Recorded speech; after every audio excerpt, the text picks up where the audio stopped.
Oh, man. Just kicking my feet up like I'm fluttering to, stay above shore and sea level. It's always funny to me how sometimes we can be lost out there at sea, just holding on to a raft. But I'm pretty sure the people that have been abandoned at sea for weeks at a time and rescued when they've been forced to drink salt water, which is not good for you when you're trying to survive. I'm pretty sure they're not one of those who appreciate those corny lines like long time no see. And I'm about to see myself out the door with that salty wound I just caused on myself, because I'm not proud of that open. But nevertheless, welcome to episode 45 of the Often Beat podcast. I am gracefully your host, Clint. It is 4:42 a.m. on a Tuesday. Finally, a fucking off day. Jesus fucking Christ. As Drake and Future would say, life is good. And as Drake would say, life is really good. Air Canada Center, you want a vaccine passport? By all means, go ahead. They'll take care of you. And he does have a palace, but no malice. But for some reason, I feel like the only time he goes to Detroit is when Lil Bronny is having AAU travel games. And he's playing with Drake's new girlfriend's son on his team. And I don't know how to feel about that. I don't know if it's, if you're the child, chances are when you go to school, everyone's going to be like, ha ha, Drake's fucking your mom. And I would be like, yeah, Drake's fucking my mom. Something I would probably brag about. Then you know what?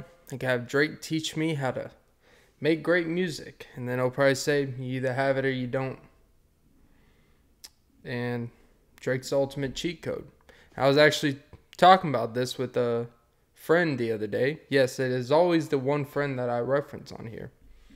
And we were talking about how, what was it we were talking about? We were talking about how, we were talking about the cross genre bending, right?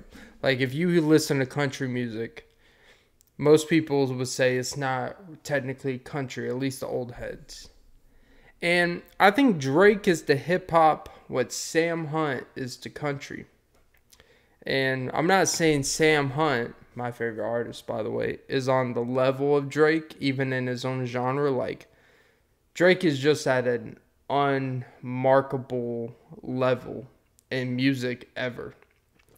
Sam Hunt's like near the top of country, but there's other artists that probably have some songs that stream more than his. But the genre bending and the versatility, the instrumentals, the fascination with other genres, including in the country music, and he does it in not only a mainstream way, but also does it in a very enjoyable way that can at least appease the hardcore country fans and appease the ones who aren't.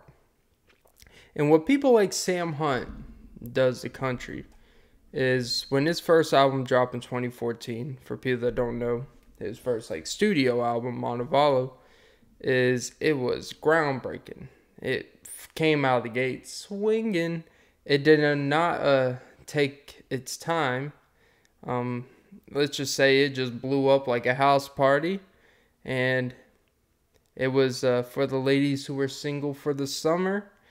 And then he made a love R&B, the track to end the album called Speakers. Probably one of my favorite songs ever.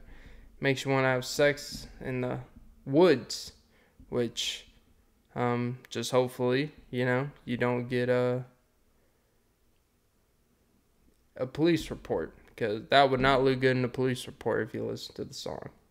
But hopefully a cop car pulls you over. All right, I'm going to stop with the puns and get back to the story. Anyways, so, fuck you, Clint. I think it's very important to have those figures, that have those musicians in the genre that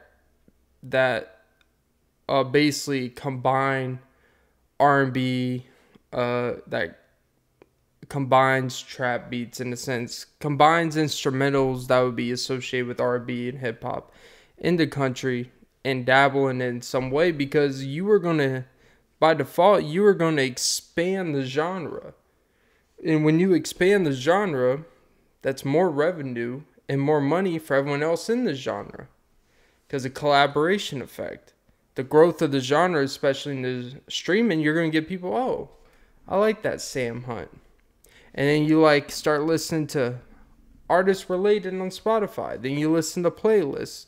And then, oh, these other songs streamed. I like this. I like my daily mix. I like this country, like kind of like with Rap Caviar. They'll have like hot country, right? They'll have hot Nashville. They have Chill on the Back Road, where it's just current country artists with the artists that relate to whatever. And to have people, Sam Hunt got me in the country. Then I started listening to Thomas Rhett's. I started listening to Jesus, I'm drawing fucking blanks. But I started to get into more country, like Luke Bryan, for example. Started listening to more Luke Bryan. I know these are like the big country artists. Morgan Wallen, that's more of a recent thing, and we all know his shit, the Jason Aldeans, just think about, and then you get into Little Big Town, you get into all these different Dustin Lynches of the world, you get into the Luke Combs, you get into all the country artists that any people that listen to quote unquote country today, the Riley Greens now, and I'm starting to get into that safe area where it's like, okay, I'm feeling the R&B rhythm. This reminds me of, you could feel the cross genre. Now I'm starting to get more down in the weeds, like a little bit like, oh, the current country pioneers, like the modern recent artists, but they're to the country roots, like the Riley Greens, like the Dierks Bentley to an extent. There's just a lot of different genre bending, and I think it's very important because that's how you grow the genre. And I think Drake was kind of like that for hip hop. I did not listen to much hip hop growing up, but listen to Drake music, like, oh, I like this.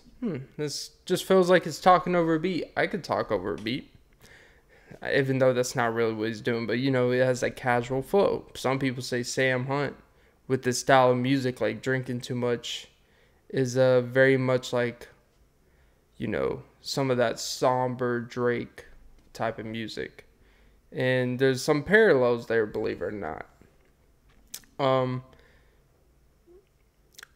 But one issue is, and this is covered on, like, I would recommend you guys go listen to Grady Smith. He actually has a country channel, where he basically covers, weekly country music content and music and stuff like that. It's actually one of my favorite. It's one of those. It's also one of those channels that actually made me learn more and be interested in more artists. Like, he'll do an album review, like, this one's really good, and he's even critical of some of my favorite artists. But he obviously has a pulse and knows what he's talking about, so I still respect it. He actually made me start hating fucking, like, so there's this thing going on in country music. It was always weird to me, but they have the Snaptracks things, like, and Dustin Lynch's, like, whole, like, previous 2 albums, it was just nothing but Snaptracks, like, in the back. And he was critical of the lyrics. And Snaptracks all around country music modernly is basically like a metronome to keep the casual consumer engaged and get in the rhythm of it, which is probably more criticism of some of the lyric writing. It's not captivating, so you have to get on with catchy beats and stuff, whatever. But he actually made me like, I used to like, I still like, but like Dustin Lynch, for example, he pointed him out, like Good Girl, Small Town Boy, and it'd just be these heavy Snaptracks. I know some before, but then after watching his show, and then I would listen to songs in my car, and it just, like, it would agitate me, because I'm like, man, I can't even enjoy this song no more. Because it got me distracted. It makes me feel like this isn't even a guilty pleasure. This is like I should be ashamed. And a lot of people wouldn't call it country music, but, you know, to each their own. Without the people that are willing to put themselves on the forefront and try to bring an audience over there that wasn't there before, it's the same like with Drake with hip-hop. I'm into these genres, and I listen to so many other artists now because of these two that cross-genred and took it to another level. There's always been people pushing the envelope. Drake's not the first one to do R&B and rap and do his type of music where it's very emotional, deep, and sad, and playerish and contradicting, as Sam Hunt is the same way. And it's very captivating to just a casual listener. And then you become a hardcore listener, and then you become hardcore into the genre that you start expanding. Like, I want to listen to more shit like this. And you start listening to more artists in that genre that's kind of in that similar level and field. And then you start getting indoctrinated. Then it becomes a casual and a consistent thing you do. So, but there is a fair question. Is too much genre bending and too much combination of genres? Is it diluting to even have genres? Because what if they just took genres? What if they just took that name out of awards, right? Let's say for Grammys and all that shit, even though for the, consumer, it doesn't really fucking matter. But for these artists, it matters. Because, if it's just the top 5 songs in the world win one award, then it's just going to be pop. Because pop is so combination of so many things, and it has a much higher variance from the youth and the oldest of old. So by default, that they're going to win every award. So it's very important to have genres to give credit to the genres, right? But then when you have artists that are classified in a specific genre, but then they may start winning awards for songs or for albums that wouldn't be considered the traditional sense of the genre that they're winning it for. And I think that's where the genre aspect does matter.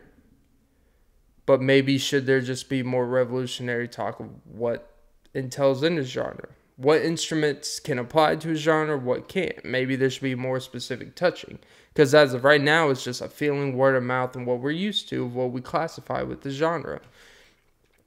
Because what if you have all the right instrumentals for bluegrass, but then the way the lyrics come out, the flow, the cadence, it's completely a whole different genre. Let's just say R&B. Let's say it's an R&B Usher type of flow. Is it bluegrass, or is it R&B disguised in a bluegrass instrumental? That's where that shit gets tricky. I don't know. I'm not a music expert, so I'm not even going to pretend to know what that means. But that's how much it's like we're having different flows of lyricism behind different instrumentals. And that's where this stuff gets confusing. In my opinion, though, one thing is that I feel like the reason why people are so butthurt about making sure genres stay their genres is because I feel like a lot of people generally, they just want things spoon-fed to them and to have the thought process taken out and not actually just listen to someone be like, I can enjoy this and understand that it's not quote unquote the genre classifies that. Like if people just took their ability to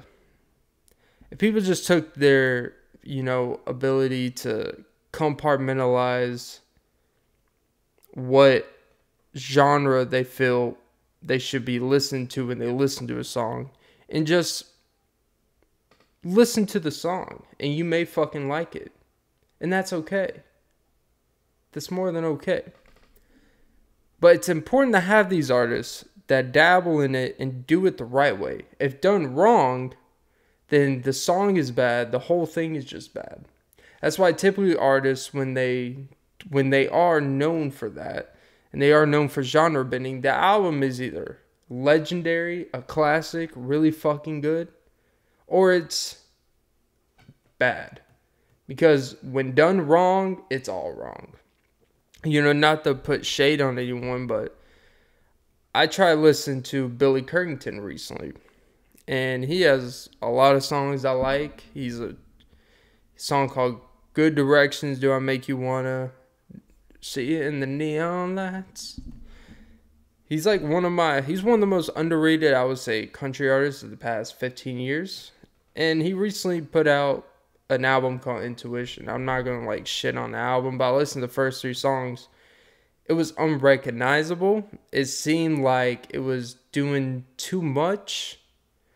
And it didn't even sound like he was even trying to mold different genre. It just sounded like a EDM, over the top, overproduced, and you can't even appreciate the dude's voice, and the lyrics are kind of bland, and it's just like, what's going on here? That's where maybe too much genre bending could go wrong. Because if you give people too much variance in what they can do, they're going to experiment too much. And then they may end up down a rabbit hole path that they just don't want to be stuck in a single, they don't want to be stuck in a box. And I think Thomas Rhett is a great example of that. Thomas Rhett, he's always been kind of on the pop country type of thing. He's one of those, he did it such a certain way where it was a good balance, where it was respectable. You could still, even the hardcore country fans would respect him as a country artist, but he could also do the mainstream stuff, like the Tangled Up album, the the Marry Me album. I can't remember the name, but that's one of the albums I used to get on CD. And Life Changes, like that album, it was very poppy, right? But pretty good album. And then this last album he did, it was basically going back to the basics. I think he was starting to get to that point in his career where he wanted to be classified as country. Not that that's all he is. It's not that he's ashamed of past, but he's literally he literally has a song, Man, It Feels Good to Be Country Again. And it was a very country ballad. Now, there was still a few that some hardcore aficionados would say was still pop country and all that, and that's fine. But the theme, the lyricism, the stuff he's talking about, it's very southern country, Georgia roots type of thing, right? And this whole album is very stripped down. It's very traditional. Traditional country is probably the better word. Traditional country in the modern sense still, And then he came out with a single recently. It was something about I think the song's Redneck Be Like. And then it sounds nothing like a song that you would think Redneck Be Like would sound like. And he made a TikTok dance about it. And they made TikTok dance for fun, harmless. But then, so people are like, oh, so the whole album thing, people are like, man, maybe Thomas Rhett starting to go more traditional route. And then all of a sudden, then he does this poppy Walker Hayes type of thing. And that seemed, it's you didn't just dabble in some for fun, take a step back. You went way more far radical poppy than anything you've done before. And it just seemed kind of cheesy and corny, but it's just lighthearted fun, right? But it's very important to have the top people in a genre to be able to be versatile. And Chris Young is a great example, right? Chris Young, he has songs like I'm Coming Over, Think of You, and, that's probably his biggest hits. They're very they're pretty, I would say, modern, traditional country. They're very upbeat, poppy, featured with a female artist. And, they're good songs. They're modern country single hits type of thing.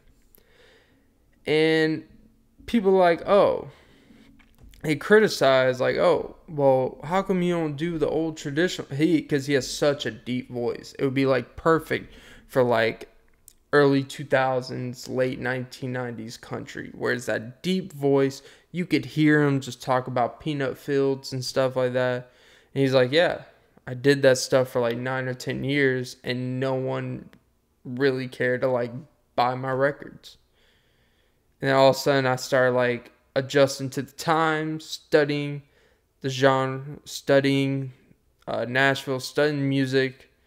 And then, I started doing a little bit different stuff, expanding it. And then that's when my career actually started to have stability and took off. And how can you be mad at that? Dude's trying to make a living in music. He tried to do his old country roots, the one that he broke into country music doing, but it was stale for a consumer and it was not selling. So who we really mad at? The music wouldn't be the way it is if people didn't buy it and eat that shit up, But it's important.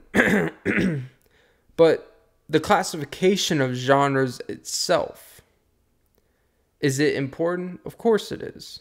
It's important when you start talking about awards, charts and stuff like that.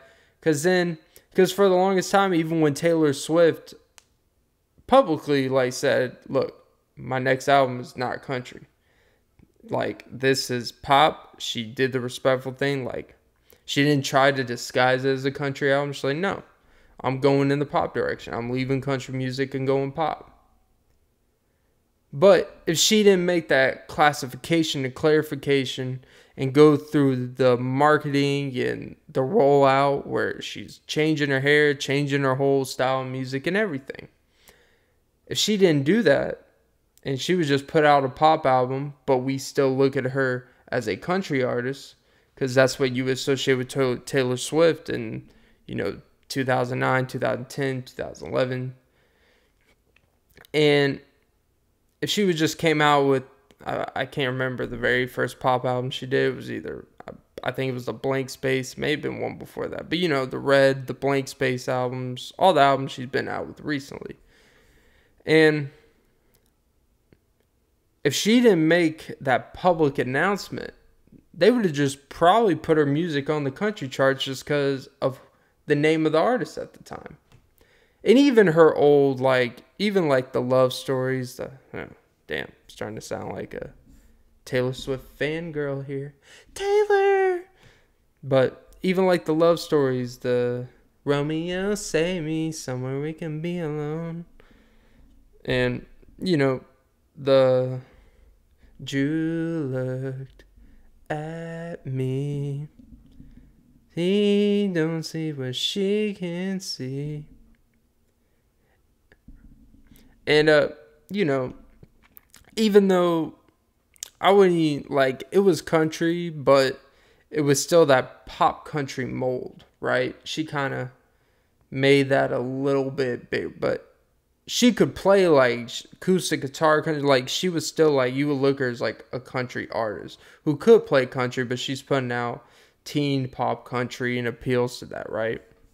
So, and they're like, oh, when she gets older, she'll grow into a more mature country female artist, like a Miranda Lambert, like a current day, probably more popular Cassidy Pope, type of thing. But then she's like, nah, I'm going pop. Full invested. Literally changed her image, changed her music. Let no bones, didn't even leave any possible impression. I may, play a little of this and play. Nah, we're going all in on this shit. And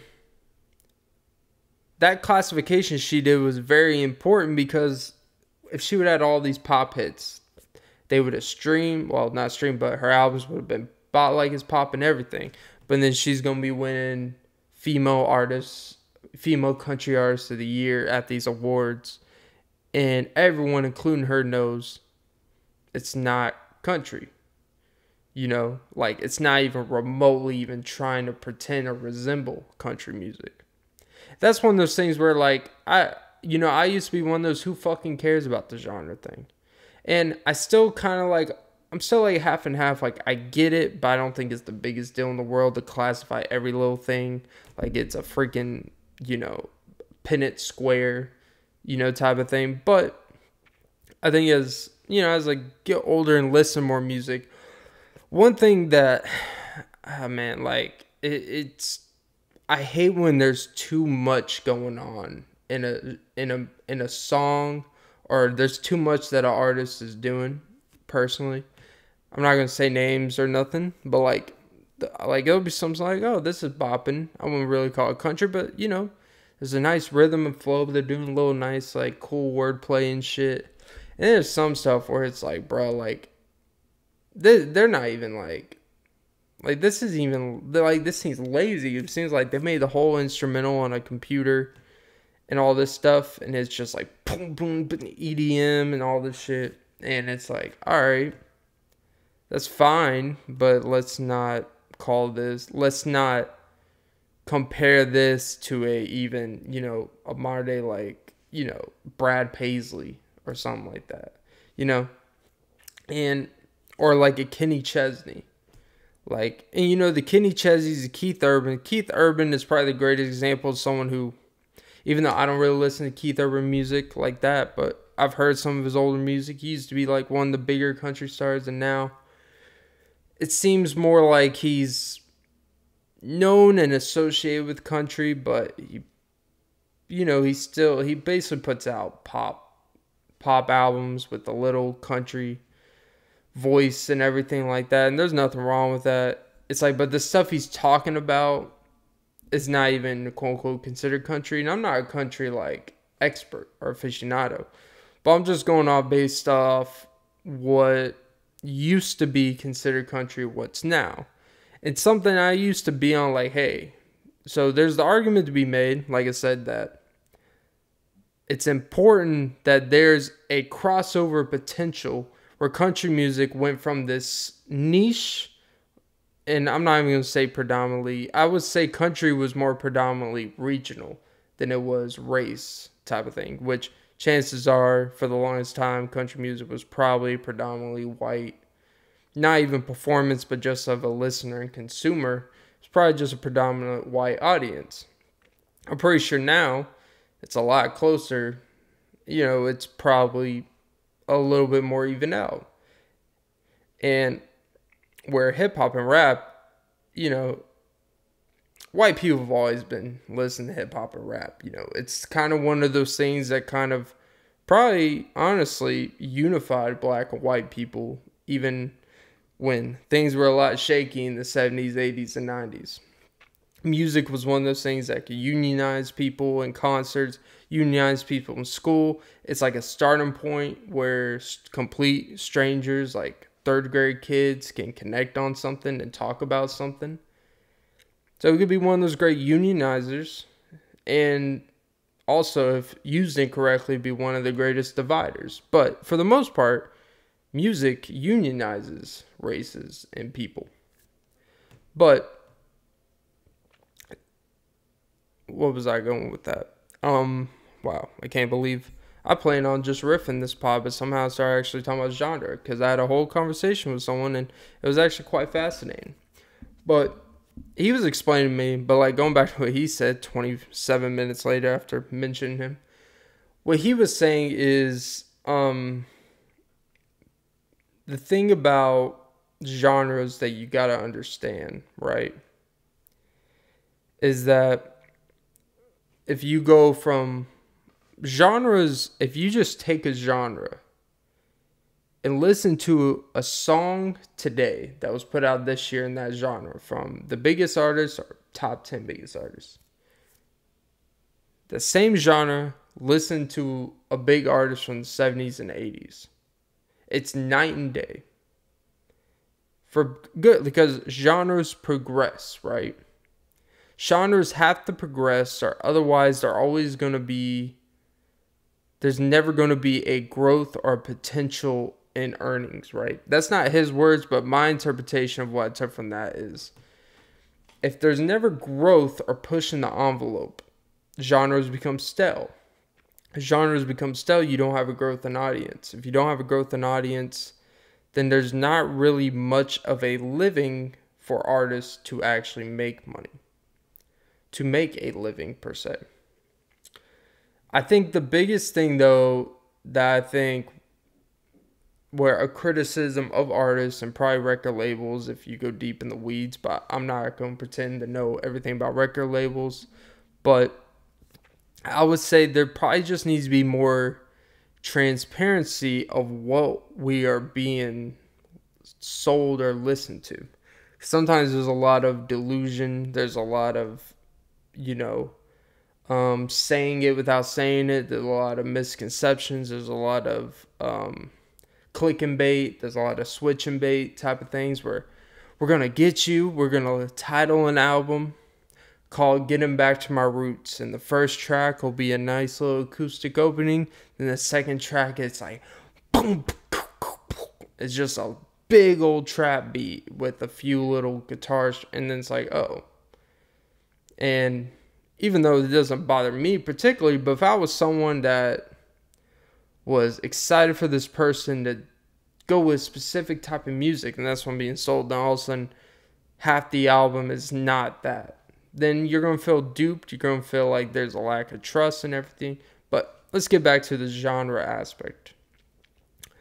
Here's what I'll say about it, right? Obviously, as I mentioned before, the clarification in genres is very important. But also don't feel like it needs to be spoon-fed to everyone. Like, if you have to be told by whatever it says on the label of the song, if you have to be spoon-fed of what sounds like country and what doesn't, like, I can't really, like, it's like, at some point, it's like, what are you even really mad about? Like, if you care so much about genre specification, there should be, you listen to an artist, and the second you hear any type of something that you don't like, then just don't listen to it.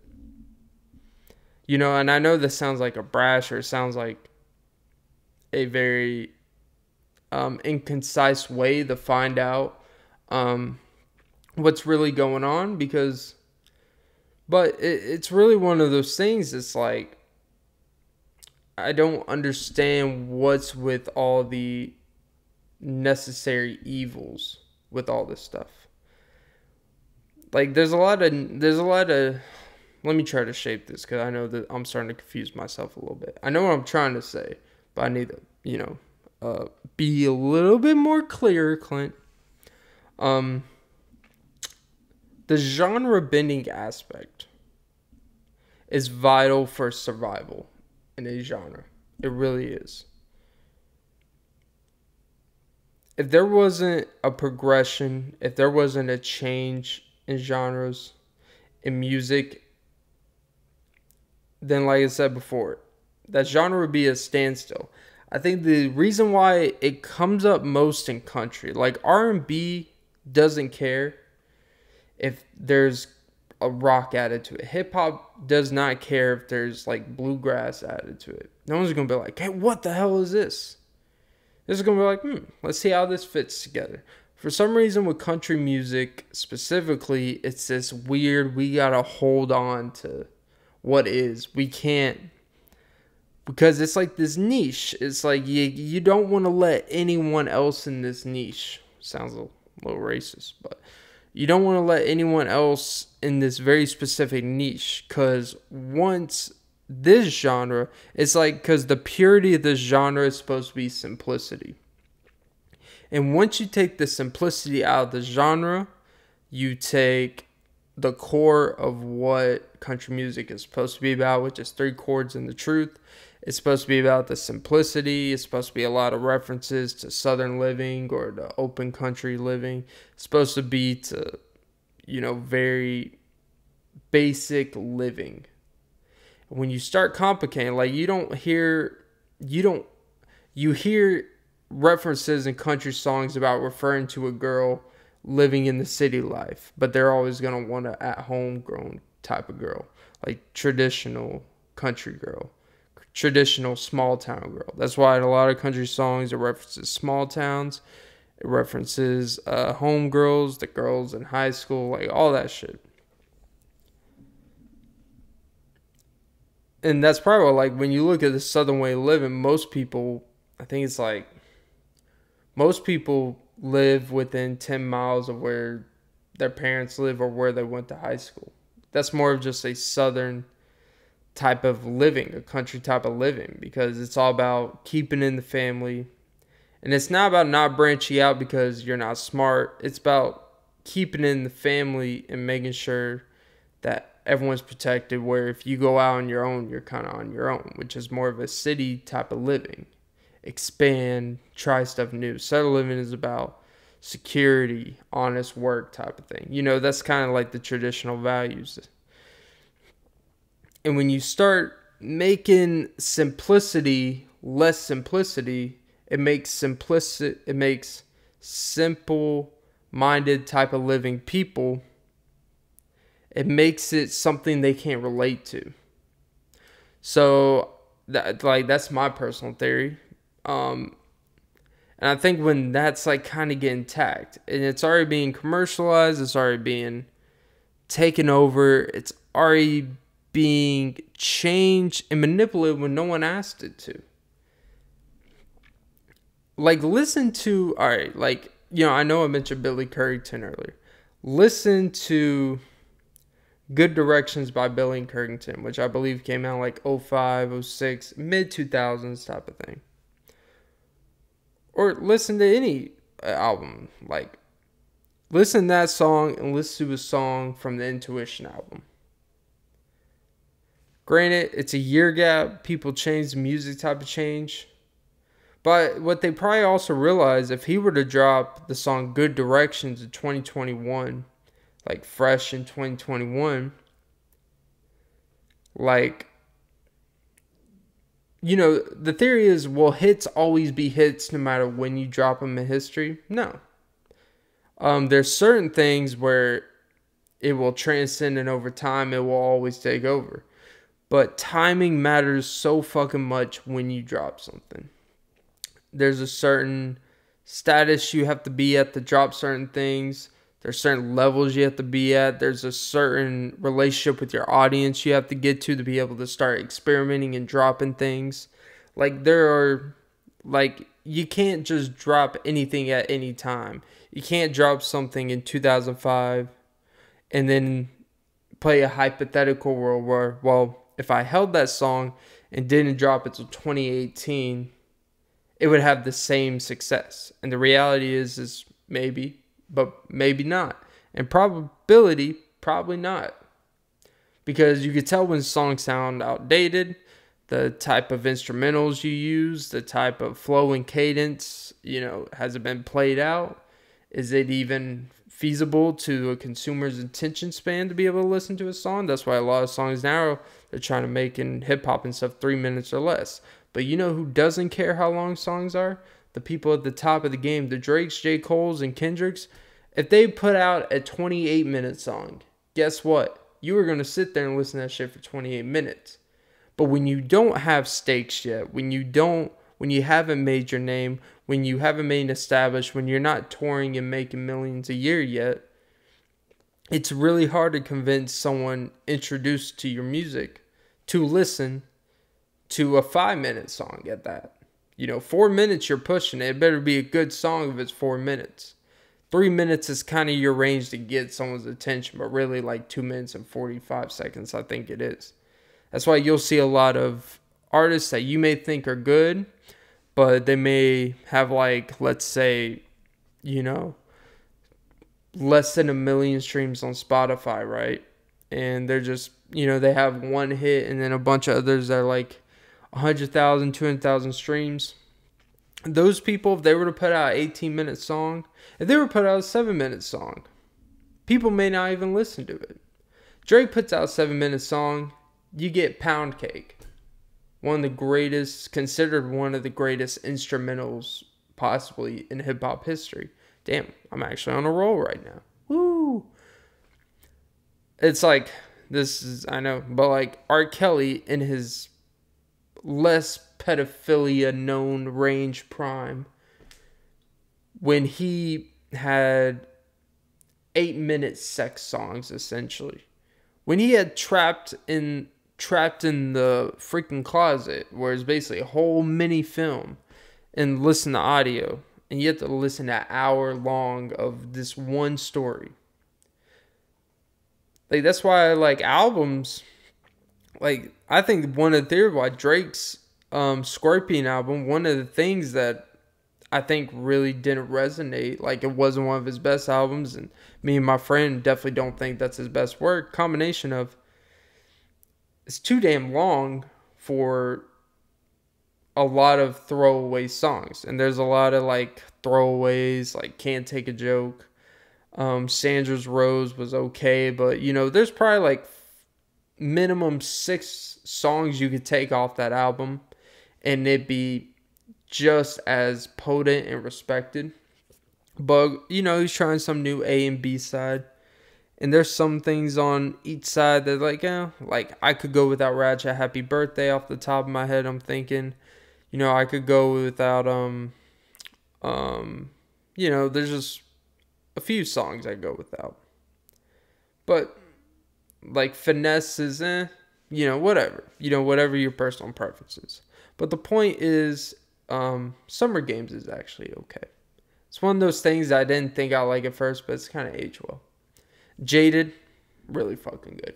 That's probably one of my favorite songs on the whole album, besides some of his deep rap cuts. But yeah, the thing about it that's very... And the thing about like that is Drake could do that and still get away with it, even if you're not a big fan of it. Because guess what? When he drops his next album, we're all going to be right here waiting for it. Like, he has gained enough respect and due with his whole audience and the whole world that they're going to listen when he drops. He would have to put out 4 straight shitty albums for people to be like, we're good now. And going back to Sam Hunt, he dropped one album in 2014, didn't drop another one until 2020. He has 2 albums to his name, but he may be the top 2 or 3 biggest country star in the world. Whether you want to call him country or whatever. He's associated with country because of the stuff he talks about. And he can do country, like pure traditional country. That's where it's things like, does your circumstances and who you are as a person make you the artist you are, the genre you're in? Or is it the very specific of how your music sounds from an instrumental, from a vocal, a cadence standpoint? Or is it what you're talking about is more along with your genre? That's an interesting question. I feel like that's a whole nother conversation for another.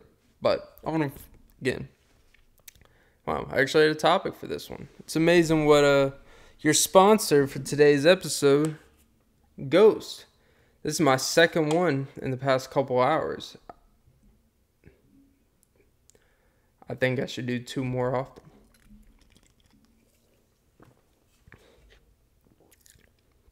But yeah. Here's where I'll wrap it up. I know I've said wrapped up like 5 times because I thought I would be done after 20, 30 minutes. But I was like, fuck it. Let's keep it going. Here's, I think, my conclusion on genre bending, the combination of genres in music.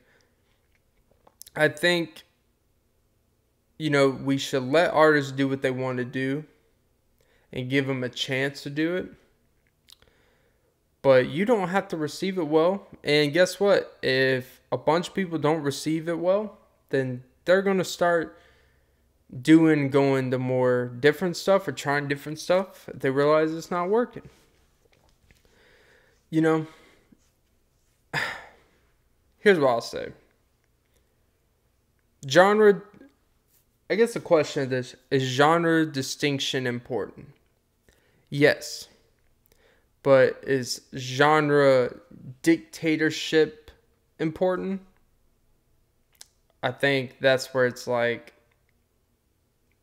no, not that important.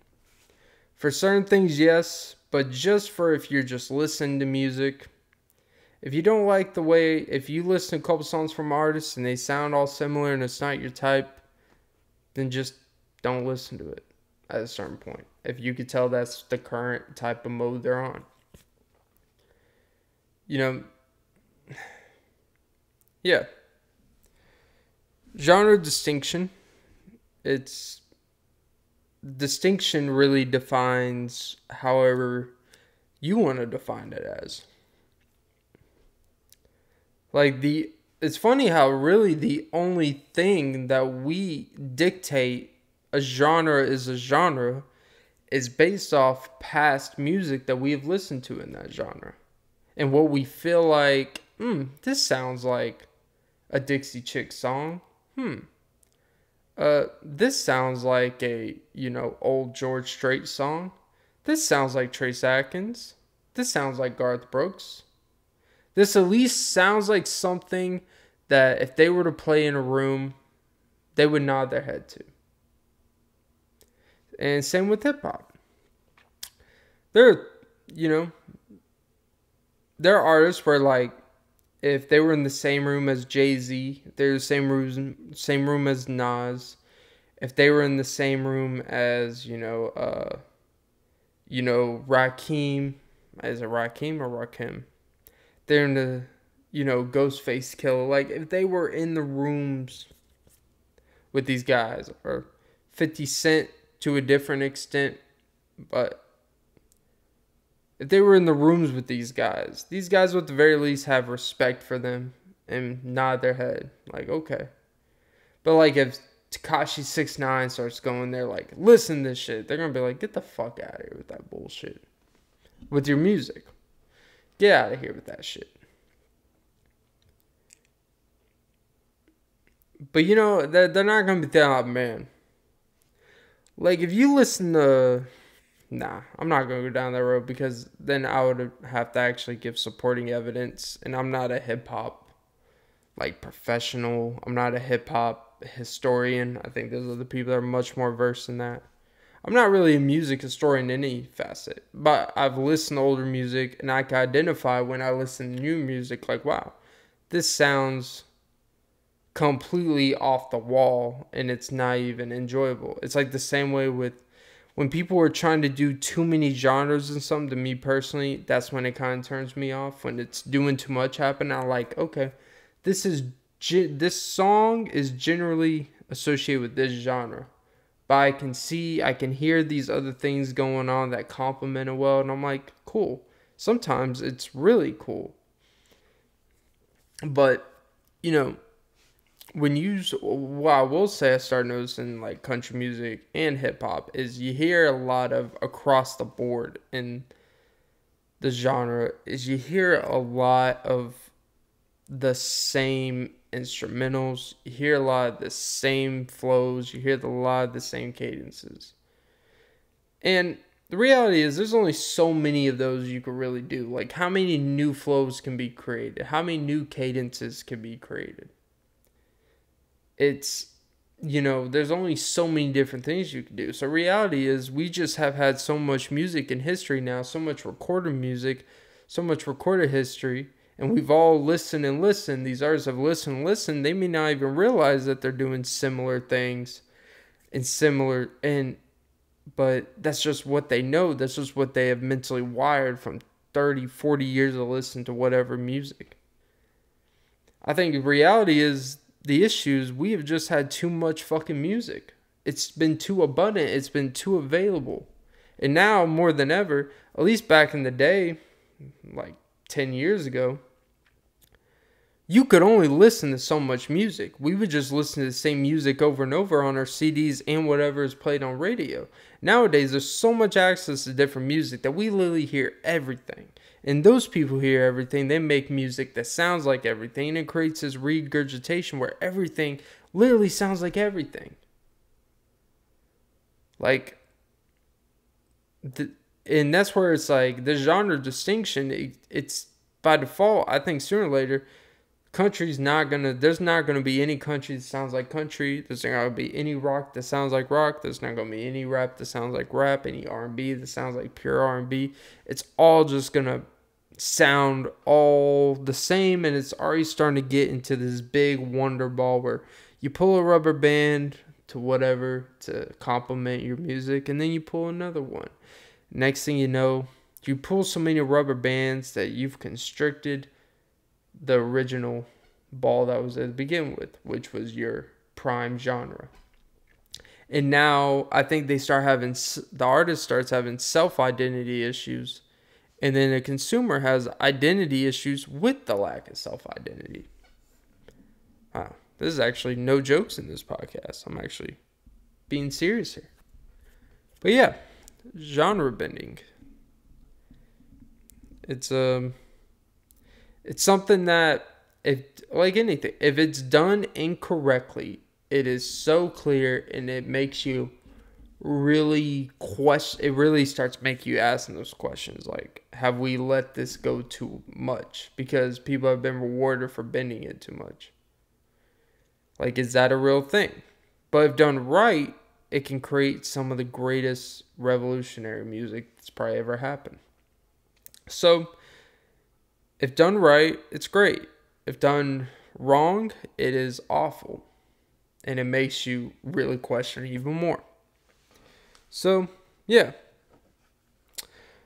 Alright, I think I'm gonna stop it there. I think that was a really, really good 50 minutes. I'm not gonna lie, probably the best front from beginning to end pure topical conversation I've done.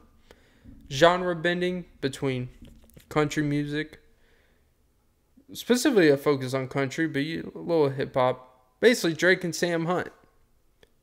They made crossover possible. I mean, people have crossover with other artists as well, but I really think Drake at the level he's at, and Sam Hunt at how much he changed the sound of country music. And now it's a lot of people trying to do his spoken word, trying to do his cadences. And some of them do it okay, but there's an authenticity that comes from him. And you actually feel like he's doing a lot of these R&B type of things and essentially incorporating the country, but it feels original and genuine, and he's still keeping what he's talking about the same way. So I think he still does it best. A little bias here. And I think Drake is just so fucking big. And honestly, he has probably made it where white people and let's just say what it is. Drake has probably made it where it's easier for white people to cross over, for obvious reasons. Because, we've seen him on TV on a predominantly white TV show, Degrassi. When you don't look at Drake as this intimidating person, he seems like a polite individual, and he's emotional in his music. He's, crying over girls type of thing. Not like literally crying. Like older music, it's always like, yeah, you know what I'm saying. He's younger dudes, whatever. But yeah. Alright, guys. That's episode 45 of the Off and Beat podcast with Clint. And that was a great episode. I was grateful to be your host today. Remember to like and subscribe to the vid. Follow the IG. Wow, I am wired. Without drugs, even though this is probably worse. It's actually starting to fuck with my throat a little bit. Oh my god. Yeah. So yeah, hope you guys enjoy. Remember to suck some titties. And genre is just genre. Don't overthink it. Alright, guys.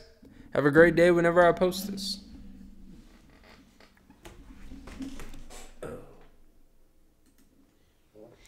Let me lick them lava cakes, buddy.